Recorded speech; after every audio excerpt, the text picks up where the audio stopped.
किसी ने बड़े कमाल की बात कही है कि ना परेशान किसी को कीजिए, ना हैरान किसी को कीजिए, कोई लाख गलत बोले आप मुस्कुरा के छोड़ दीजिए। नमस्ते दोस्तों, मैं हूं आरजे कार्तिक। एक बड़ी छोटी सी कहानी एक व्यक्ति की जो जब भी गाड़ी चलाते थे, सड़कों पर निकलते थे तो बड़ा गुस्सा करते थे। उन्हें जब भी कोई सामने से आता हुआ दिखता था, उसकी गलती होती थी तो चिल्लाने लग जाते थे, क्या है, ये है, वो है। उन्हें लगता था लोगों को सड़कों पर गाड़ी चलाना नहीं आता।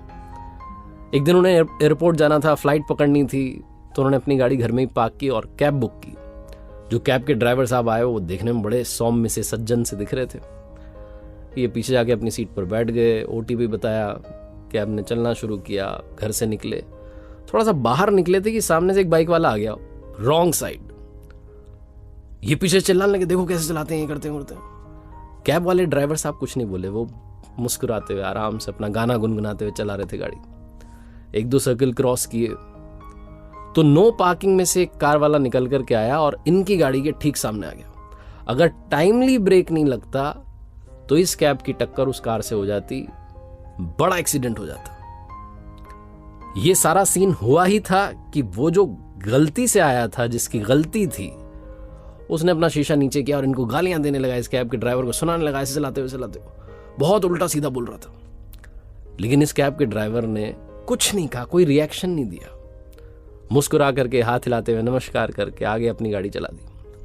एयरपोर्ट की तरफ पहुंचने वाले थे। जो पीछे बैठे थे भाई साहब, जो सड़कों से बड़े गुस्से में रहते थे, सड़क पर लोगों से बड़े गुस्से में रहते थे, उन्होंने कहा कैब वाले से कि भाई साहब एक बात बताओ, पहले बाइक वाला आया, आपने कुछ नहीं कहा, कोई बात नहीं। अब की बार तो मेजर एक्सीडेंट हो जाता, हम हॉस्पिटलाइज्ड हो जाते, हमें चोट आ जाती, आपने तब भी कुछ नहीं कहा। और चलो कुछ नहीं कहा, सामने वाला आपको सुना रहा है, जिसकी गलती है वो आपको उल्टा सीधा कह रहा है, गालियां दे रहा है, तब भी आप चुप हैं। मुस्कुरा करके, हाथ हिला के, नमस्कार करके आगे निकल आए। इतने शांत कैसे रह लेते हैं, इतने कूल काम कैसे रह लेते हैं, मुझसे तो रहा नहीं जाता है। वो कैब के ड्राइवर ने जो कहा वही लाइफ का मैसेज है, वही लाइफ का संदेश है। उसने कहा कि भाई साहब, ये जो लोग होते हैं ना, जो गलती से आते हैं, गलतियां करते हैं और उल्टा हम पर गुस्सा निकालते हैं। आपने वो कचरे का ट्रक देखा है, कचरे की गाड़ी देखी है? उसमें जब कचरा और ऊपर तक भर जाता है तो कचरा क्या होता है, इधर उधर गिरता चला जाता है। ये उस कचरे की गाड़ी की तरह, जिनके दिमाग में इतनी फ्रस्ट्रेशन, इतना गुस्सा, इतनी निराशा आ चुकी है कि ये बस दूसरों पर अपना गुस्सा, अपनी फ्रस्ट्रेशन निकालना चाहते हैं और हमारे जैसे लोगों को शिकार बनाते हैं। अगर हमने भी रिएक्ट करना शुरू कर दिया तो हम इनका कचरा जो है अपने पास रख लेंगे। हम भी धीरे धीरे इंसान से वो कचरे की गाड़ी बन जाएंगे और फिर हम भी अपना फ्रस्ट्रेशन, हम भी अपना गुस्सा दूसरों पर निकालेंगे, अपने से कमज़ोर को शिकार बनाएंगे, उसको जाकर के सुनाएंगे। मैं अपने घर पर जाकर के घर वालों पर गुस्सा निकालूंगा, अपने पैसेंजर्स पर गुस्सा निकालूंगा, बाकी के ड्राइवर साथियों पर गुस्सा निकालूंगा। इसलिए मैं एक काम करता हूँ, उचित दूरी बनाता हूं, मुस्कुराता हूं, हाथ जोड़ता हूं, नमस्कार करके निकल जाता हूं। इनका कचरा एक्सेप्ट नहीं करता हूं। लाइफ में बहुत लोग आपको उकसाने की कोशिश करेंगे, आपको गलत रास्ते पर चलाने की कोशिश करेंगे, लेकिन आपको कचरे का ट्रक नहीं बनना है, आपको एक बेहतरीन इंसान बनना है। एक बार फिर से वही बात जो अक्सर आपसे कहता हूं, ऊपर वाले के आशीर्वाद, अपनी मेहनत और अपनों के प्यार के साथ कर दिखाओ कुछ ऐसा कि दुनिया करना चाहे आपके जैसा। मैंने बड़े कमाल की बात कही है कि जिन चार लोगों के बीच में बैठकर आप दूसरे की बुराई कर रहे होते हैं, यकीन मानिए आपके वहां से जाते ही आपकी बुराई भी शुरू हो जाती है। नमस्ते दोस्तों, मैं हूं आरजे कार्तिक। एक बार एक व्यक्ति की मौत नजदीक थी। उसे कुछ पता नहीं था, किसी को पता नहीं होता कि मौत कब आएगी। यमराज उसे लेने के लिए आए, लेकिन यमराज बड़ी दूर से आए, थक चुके थे, तो उससे आकर के पानी मांगा। वो घर में अंदर गया, पानी लेकर गया, पानी पिलाया और उसके बाद यमराज प्रसन्न हो गए। उन्होंने कहा कि ठीक है। उसको बताया कि मैं यमराज हूं, तुम्हें लेने के लिए आया हूं, तुम्हारी मृत्यु जो है आ चुकी है, अब तुम्हें चलना है, लेकिन क्योंकि तुमने मुझे पानी पिलाया, प्यासे की प्यास बुझाई, इसलिए मेरी तरफ से तुम्हारे पास एक ऑफर है।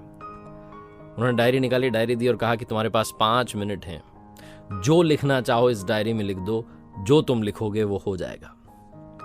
उस आदमी ने डायरी खोली, पहले पेज पर लिखा था कि उसके बाजू वाले घर में जो रहते हैं पड़ोसी, उनकी लॉटरी लगने वाली है, वो 3 करोड़ रुपए जीतने वाले हैं। जहां उसने पढ़ा उसके अंदर से गुस्सा आया, उसने लिख दिया कि ऐसा ना हो। अगला पेज पलटा, अगले पेज पर लिखा था कि जो राइट साइड में रहते हैं उस वाले पड़ोसी की किस्मत बदलने वाली है। वो अब तक जो नेतागिरी कर रहा था वो चमकने वाली है और वो मंत्री बनने वाला है। इसको फिर लगा कि ये क्या, इसने फिर से लिख दिया नीचे कि ऐसा ना हो। अगला पेज पलटा तो लिखा था कि जो सामने वाले मकान में रहते हैं उनके घर में नई गाड़ी आने वाली है। इसने नीचे लिख दिया कि ऐसा ना हो, उसको गाड़ी नहीं मिलनी चाहिए, वो इसी लायक है कि 2 व्हीलर पे घूमता रहे। अगला पेज पलटा तो उस पर लिखा था कि इसके बॉस का प्रमोशन होने वाला है, वो सुपर बॉस बन जाएगा और ऊपर जाने वाला है, हायर रैंक मिलने वाली है। इसने लिख दिया वो तो डिजर्व ही नहीं करता, उसको कैसे मिल सकती है, ऐसा नहीं होना चाहिए। उसका अगला पेज पलटा, बारी इसके लिखने की थी, इसे लिखना था अपने बारे में, लेकिन तभी यमराज ने पेन जो था छीन लिया और कहा 5 मिनट खत्म हो गए। ये गिड़गिड़ाने लगा, कहने लगा बस मेरा पेज आ गया, मैं लिखने वाला हूं। उन्होंने कहा नहीं, समय समाप्त हो गया। तुम्हें 5 मिनट मिले थे अपनी किस्मत बदलने के लिए, लिखने के लिए जो तुम चाहते हो, लेकिन तुम पहले पेज पर लिख रहे हो कि ऐसा ना हो, दूसरे पर लिख रहे हो ना हो, तीसरे पर लिख रहे हो ना हो, तुम लिखते जा रहे हो ना हो, क्योंकि तुम्हें इस बात से चिढ़ है कि तुम्हारे अलावा दूसरों के जीवन में खुशियां आ कैसे सकती हैं। और जब बारी आई अपनी खुशी लिखने की तो समय सीमा समाप्त हो गई। यमराज ने कहा आप चलिए, वो 5 मिनट का ऑफर भी खत्म हो चुका है। बहुत छोटी सी कहानी है, लेकिन ये लाइफ का सार समझाती है। इसलिए इस कहानी से सीखिए कि जो टाइम है उसका सही इस्तेमाल कीजिए। कमियां अगर निकालनी है तो सबसे पहले अपनी निकालिए, ताकि आप उन कमियों को दुरुस्त कर पाएं, और जब आपके पास में अवसर आए तो आप दूसरे की कमी निकालने में समय ना बिताएं, बल्कि अपनी किस्मत लिखने में समय बिताएं। इस कहानी से बस यही कहना चाहता हूं, एक बार फिर से वही बात जो अक्सर आपसे कहता हूं, ऊपर वाले के आशीर्वाद के साथ, अपनी मेहनत और अपनों के प्यार के साथ कर दिखाओ कुछ ऐसा कि दुनिया करना चाहे आपके जैसा।